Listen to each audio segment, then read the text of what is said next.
नमस्कार दोस्तों। कई सालों से इच्छा थी मेरी एक डॉक्यूमेंट्री को कंप्लीट करने की और कुछ कारणों से उसको कंप्लीट नहीं कर पाया। फिलहाल जिनके विषय में मैं डॉक्यूमेंट्री बनाना चाह रहा था उनकी एक पुस्तक अचानक ही मेरे हाथ लगी। वैसे मेरे पास ही थी काफ़ी समय से, पर मैं पढ़ नहीं पा रहा था। तो उनके विचार मैं आप लोगों के सामने रखने जा रहा हूं। पुस्तक की भूमिका से शुरुआत करता हूं। जयराम जी की भूमिका स्वर्गवासी श्री तोलाराम ठाकुमल आलवानी द्वारा लिखी हुई। संत न होत जगत में तो जल मरता संसार। संत वे होते हैं जो संसार में आते तो हैं मनुष्य जन्म लेकर, परंतु वास्तव में वे परमात्मा का ही रूप होते हैं तथा वे संसारियों का उद्धार करने हेतु व संसार को कुछ न कुछ देने हेतु आते हैं।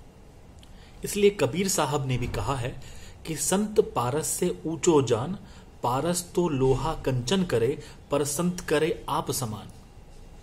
इसी प्रकार हमारे अपने एक महान सत्पुरुष स्वामी लीलाशाह जी महाराज थे, हैं और रहेंगे। वे आए तो इस संसार में जन्म लेकर, परंतु उन्होंने इस संसार के प्रति अपना समस्त जीवन न्यौछावर कर दिया समाज सेवा के रूप में। कहते हैं फूल तो अनेक प्रकार के होते हैं, परंतु गुलाब जैसा कोई नहीं। वृक्ष तो कई होते हैं, परंतु चंदन जैसा कोई नहीं। जल तो कई होते हैं, परंतु गंगा जल जैसा कोई नहीं। इसी प्रकार साधु संत तो कई होते हैं, परंतु हमारे स्वामी लीलाशाह जैसा कोई नहीं। स्वामी जी का जन्म सिंध में श्री टोपण दास जी के घर में हुआ। उन्होंने स्कूल की शिक्षा नाम मात्र की ली, परंतु उनमें बचपन से ही संत पना था। इसी कारण वे अपने त्याग, तपस्या, सेवा, नम्रता और मन में ईश्वर की खोज की तमन्ना लिए आगे बढ़े। सामाजिक सेवा में आने के पश्चात सारा जग उनका घर था। शिक्षा विदित न होने के बावजूद वे ज्ञान के सागर थे, ज्ञान के भंडार थे। उनका जीवन इतना सरल व सादगी भरा था कि तन पर खादी का चोगा तथा सर पर सादा कपड़ा बंधा रहता था। वे सादा भोजन खाते थे, वह भी दिन में सिर्फ एक बार। उनका सोने का बिस्तर रेशमी या मखमल के गद्दे नहीं थे, बल्कि एक टाट का टुकड़ा उनका बिस्तर था। आहा, ऐसे महान संत के बारे में कलम से लिखना भी बड़े सौभाग्य की बात है। धन लक्ष्मी उनकी दासी थी। वे गरीबों के रहनुमा थे। जो धन लक्ष्मी उनके पास आती थी वह दरिद्रों, विधवाओं, गरीब विद्यार्थियों, बीमारों व अन्य सामाजिक परोपकार के कार्यों में लुटा देते थे। उन्होंने कोई मठ मंदिर, आश्रम आदि स्थापित नहीं किया। वे शिष्य या चेले बनाने में भी विश्वास नहीं रखते थे। सभी भक्त कहते थे कि स्वामी जी हमारे गुरु हैं, परंतु उन्होंने अपने जीवन में कोई चेला या शिष्य नहीं बनाया और ना ही किसी को नाम आदि दिया। सिंध और हिंद में स्वामी जी ने किसी एक स्थान पर ठिकाना नहीं बनाया। वे जहां भी जाते थे नगर से दूर दूर, गांव से बाहर शांत वातावरण में रहना पसंद करते थे।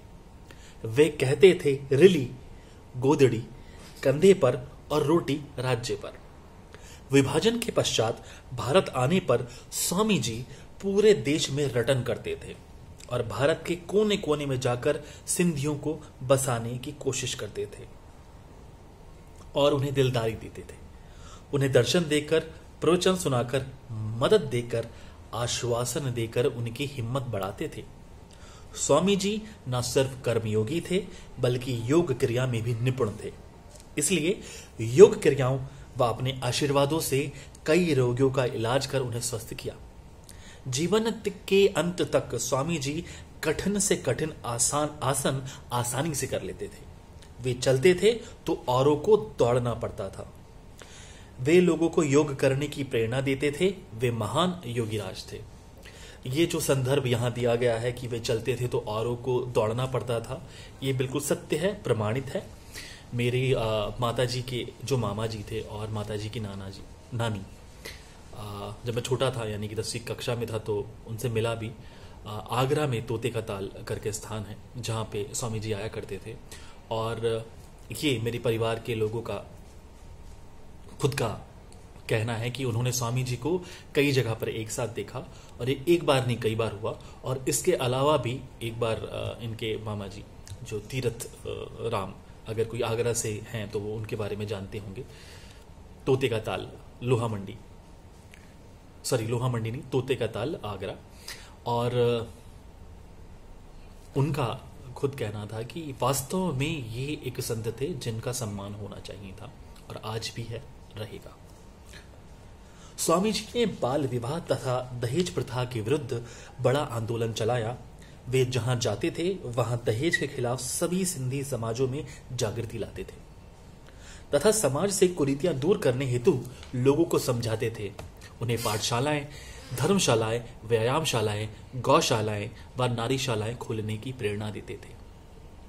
उनके द्वारा गरीब विद्यार्थियों, विधवाओं और गरीब कन्याओं के विवाह में सहायता हेतु कई स्थानों पर कार्य चलते थे। वे सिर्फ प्रवचन ही नहीं करते थे, परंतु जिज्ञासाओं की आत्मिक उन्नति में भी सहायता करते थे। बीमारों को योग सिखाने के साथ साथ दवाइयां व आशीर्वाद भी देते थे। स्वामी जी एक महान कर्मयोगी थे। उनकी कथनी व करनी में कोई भेद न था। दिखावे पाखंड का उनके पास नाम ही न था। भीतर बाहर एक समान। उन्होंने धार्मिक, सामाजिक, आत्मिक व योग में अत्यंत विशाल कार्य किया था। वे मानो साक्षात ईश्वर थे, हैं और रहेंगे, जिनके द्वारा अनेक कार्य एक साथ होते थे। स्वामी जी के गुणों की कहां तक प्रशंसा की जाए, उनमें सहस्रों गुणों का समावेश था। वे नर नहीं नारायण थे।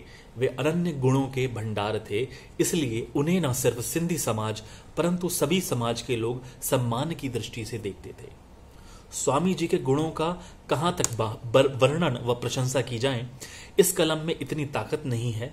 वे तो अतः शक्ति के भंडार हैं, इसलिए हमें उनकी जय जयकार करने में ही प्रसन्न नहीं होना चाहिए, परंतु हमारी यथार्थ श्रद्धांजलि तभी समझी जाएगी जब हम उनके बताए हुए मार्ग पर आचरण करके अपनी तथा दूसरों की भलाई व उन्नति करने में यथाशक्ति लग जाएंगे तथा अपना जीवन आदर्शमय व सफल बनाएंगे।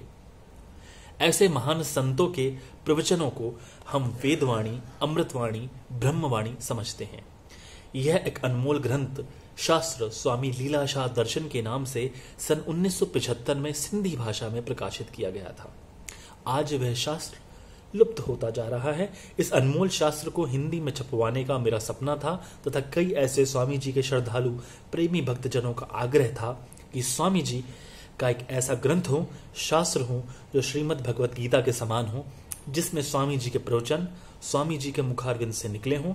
तो उन सभी भक्तजनों की प्यार भरी उत्सुकता को देखते हुए वही अनमोल ग्रंथ जिसमें स्वामी जी की जीवन लीला, स्वामी जी के चमत्कार जो भक्तों ने महसूस किए, स्वामी जी के मुखारविंद से निकले प्रवचन, उनकी द्वारा सिखाए गए योगाभ्यास, बीमारियों के इलाज तथा कुछ पत्रों का समावेश भी किया गया है जो स्वामी जी ने अपने भक्तों को लिखे थे। यह ग्रंथ सन 1975 में सिंधी भाषा में प्रकाशित स्वामी लीलाशाह दर्शन का ही सरल हिंदी अनुवाद है।